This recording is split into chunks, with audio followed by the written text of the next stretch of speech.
बिस्मिल्लाहिर्रहमानिर्रहीम। इस वक्त हम मौजूद हैं अवामी और चाला आज़ाद कश्मीर की पूरे आज़ाद कश्मीर की जानी पहचानी शख्सियत साजिद इकबाल आवासी के घर पे मौजूद हैं। और रात को एक दर्दनाक वाक़ा यहाँ पेश आया। 12:30 के करीब यहाँ इनके मकान के जो दूसरी मंजिल है उसके ऊपर आग लग गई थी। तो यहाँ उनके कज़न भी मौजूद हैं। तो इंतहाई दुख और अफसोस हुआ। ये जो मकान तामीर था, जो सेकंड फ्लोर था, ये दियार की लकड़ी से तामीर था। अंदर इसके अंदर बड़ा खूबसूरत था, शीशे लगाए गए थे। और ऊपर ये इसका जो मंजिल थी ये लेंटर वाला नहीं था, बल्कि ये आप कह सकते हैं कि यहाँ लोहे का बनाया गया था। दुख और अफसोस होता है साजिद इकबाल आवासी से, क्योंकि ये वो शख्सियत है जो दर्द दिल रखने वाली है। और पूरे बाग के अंदर नहीं बल्कि पूरे आज़ाद कश्मीर के अंदर जहाँ भी जिस किसी आदमी को भी मुश्किलात पेश आती हैं तो ये बंदा पेश होता है। तो सबसे पहले यहाँ हमने पूरा इस जगह का विज़िट किया, दिल खून के आंसू रोया। तो अब ये हो सकता है कि सोचने वाली बात यह है कि ये जो मकान था इसकी जो पूरी वायरिंग हुई थी, और वो एक ही सिस्टम से नीचे लेंटर भी है और ऊपर भी पूरी वायरिंग हुई थी। तो शॉर्ट सर्किट की वजह बनी या क्या वजह बनी, यहाँ उनके एक मकामी कज़न भी, उनसे भी मुलाकात करते हैं। अस्सलाम वालेकुम। ये यहाँ के पड़ोसी भी हैं और इनसे बात करते हैं जी कि आप इधर ही के रहने वाले हैं। आग लगी, टाइम टेबल क्या था? तकरीबन 2-2:30 बजे का टाइम था। 2-2:30 बजे का टाइम था। अच्छा, तो आप इधर के कितना दूर थे, तो कितने टाइम में पहुँच गए? तकरीबन 20-25 मिनट या आधा घंटा लगा होगा। हमारे पूरे जो करीब 3 मोहल्लेदार हैं वो सारे पहुँच गए। अवामी हमदर्दी जल्दी एकदम अवाम पहुँच गए। काफ़ी सारी अवाम के रात का टाइम लेट की वजह से अवामी हमदर्दी अपनी जगह, लेकिन जिस शख्स के इस मेहमान खाने को आग लगी थी ये उसका ज़ाती मेहमान खाना नहीं था, ये अवामी था। ये अवामी मेहमान खाना था। और ख़ासकर ये जो जाला है इसका कोई भी मेहमान अगर आया तो वो यहाँ ज़रूर आया। नहीं तो आप पहुँचे जब तो उस टाइम आग भड़क उठी थी? जिस वक्त हम पहुँचे उस वक्त आग ने पूरी तरह से इस पूरी बिल्डिंग को लपेट में ले लिया था। हाँ। और आग के शोले बहुत ऊपर जा रहे थे और मकान मुकम्मल जो है ना वो आग की लपेट में था। हमने अपनी वाटर सप्लाई है हमारी, उसके ज़रिए हमने इसको रेस्क्यू किया, लेकिन उस तरीके से हम काबू नहीं पा सके जैसे फायर ब्रिगेड का। रेस्क्यू के इदारों को फोन किया आपने? हाँ, रेस्क्यू वाले पर वक्त नहीं पा सके, जब सारा कुछ जल गया तो वो पहुंचे वाले तो उस वक्त आए जब हमने अंगारे भी, हम आग बुझा के बैठे हुए थे। और यहाँ ये जो रात का मंजर था दियार की लकड़ी की वजह से, यहाँ ये एल्युमिनियम है, ये पिघल गई थी। मतलब यहाँ जिस तरह वो कहते हैं कि जिस तरह बेकरी के अंदर वो भट्टी नहीं होती है, इस तरह के अंगार थे। और लोगों की यहाँ जो अवामी हमारे आदमी है साजिद इकबाल आवासी से, चूँकि लोगों का प्यार भी बहुत ज़्यादा है तो लोगों की हमदर्दी इस वक्त ही बहुत बड़ी तादाद यहाँ आ रही है। चूँकि साजिद इकबाल आवासी कल मगरिब के वक्त ही वो, चूँकि कल उनका वो दुबई जा रहे थे तो अभी पहुँच गए दुबई है, अभी इधर पाकिस्तान रास्ते में ही है, वापस आ रहे हैं। अभी कोई कंफर्म नहीं है कि वो वापस आ रहे हैं या आगे जाएंगे, उन्होंने लाजमी जाना था। तो इधर जो मतलब इनके मकान में कोई इनका फैमिली मेंबर रहता भी था या मकान फिर मुलाजिम रहते थे? इस मकान के साथ जुड़ा उनके मरहूम एक भाई इफ्तिखार साहब का मकान था जो लोगों ने बचाया, क्योंकि आग उधर भी गिर रही थी। मकान इनके भाई का जुड़ा हुआ मकान है। बाकी इनकी सारी फैमिली इधर है, मौजूद है, उनके बच्चे इधर हैं, वो दुबई से छुट्टी आए हुए हैं। साजिद बादशाह ने इमरजेंसी वापस जाना था उनकी कारोबारी में से। जी। तो उनको जब मकान की डिटेल का पता लगा तो उन्होंने यही कहा कि इसको क्लोज करें, तो अल्लाह पे छोड़ दें। बल्कि उनको सबके का एहतमाम किया कि छोड़ दें सबका।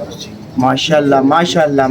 अच्छा, वो ये मुझे अभी कंफर्म नहीं हो रहा है कि वो वापस आएंगे या नहीं आएंगे। मुझे एक बंदे ने इधर मकामी बंदे ने जिक्र किया कि वो मरी से वापस आ रहे हैं। हाँ, एक बंदे ने जिक्र किया। अभी आया हूँ, 11 बजे चले गया था, अभी उनके आने वाला शेड्यूल का अभी पता लगेगा। अलबत्ता इस शख्स ने यहाँ बेशुमार लोगों को सर हम तो सोशल छतें बना के नहीं, हम तो जानते हैं ना, ये भी तो हम हमदर्दी के तहत ही आए हैं ना। तो साजिद इकबाल आवासी वो शख्सियत है, हम क्या बयान कर सकते हैं। उनके मंसूबे आपको वाटर सप्लाई की सूरत में, रोडों की सूरत में, जहाँ किसी के पास खाने का कुछ ना हो वो बंदा पेश रहता है। तो दुख और अफसोस किया जा सकता है। अब ये सोचने वाली बात है कि पूरे मकान की वायरिंग है, नीचे वाली वायरिंग नहीं जली। नहीं, ये इसमें एक फर्क था क्योंकि इस मकान का वायरिंग और जो ड्रिपिंग सिस्टम है वो अलग था उस मकान का अलग था, उसका अलग था। उसका अलग था और इसका अलग था। ये मकान और उस मकान में बनने में 8-10 साल का फर्क है। अच्छा, ये बालाई मंजिल बाद में तामीर हुई। बालाई मंजिल बाद में तामीर हुई, क्योंकि जब इसकी वायरिंग हुई तो इसका ब्रेकर सिस्टम अलग कर दिया गया, इसका ब्रेकर अलग था। क्योंकि जब तो मकान ये शॉर्ट सर्किट ट्रिप नहीं हुआ ब्रेकर? एक मकामी बंदा यहाँ कह रहा था कि बिजली उस टाइम चल रही थी। नहीं, इस मकान की बिजली बंद थी, इसकी हाँ। नीचे वाली बिजली हमने जला कर चेक की थी, वो चल रही थी। अच्छा, इसका और इसका अलग अलग सिस्टम था।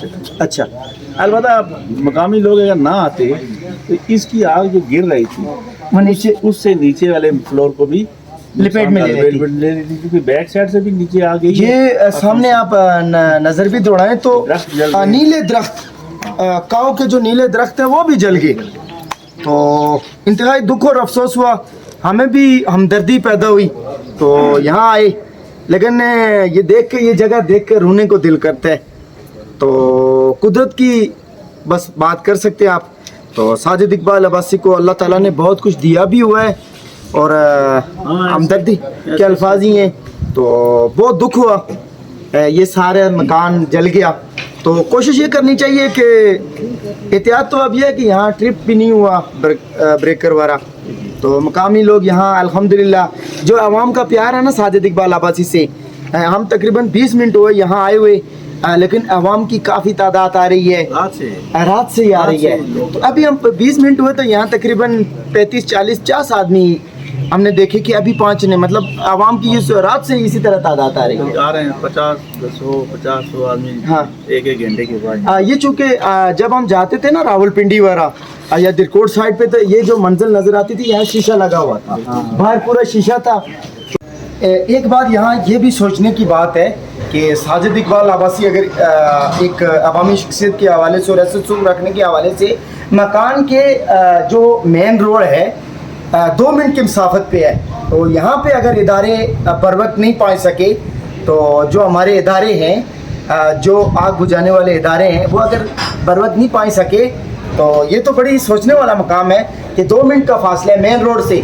दिरकोट और बाग तकरीबन 20 या 25 किलोमीटर बाग के लगते हैं और दिरकोट के भी 5 या 10 किलोमीटर लगते हैं। तो ये बड़ी हैरानकुन बात है कि जब सब कुछ जल गया तो फिर गाड़ियाँ पहुँची फायर ब्रिगेड वालियाँ, ये हमारे लिए सोचने की बात है। हमें कोई रेस्क्यू टीम प्रोवाइड नहीं कर पा रहे, कोई हमारी फायर ब्रिगेड की गाड़ियाँ नहीं है। बाकी मकान की सूरत हाल में आप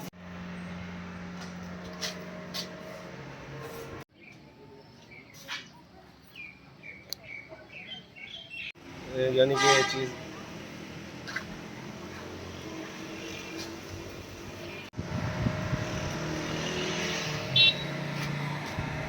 तो नहीं, यानी कि ये हालत बनी कि दरख्त, ये नीले दरख्त है, यानी कि हरे दरख्त बिल्कुल सूखे।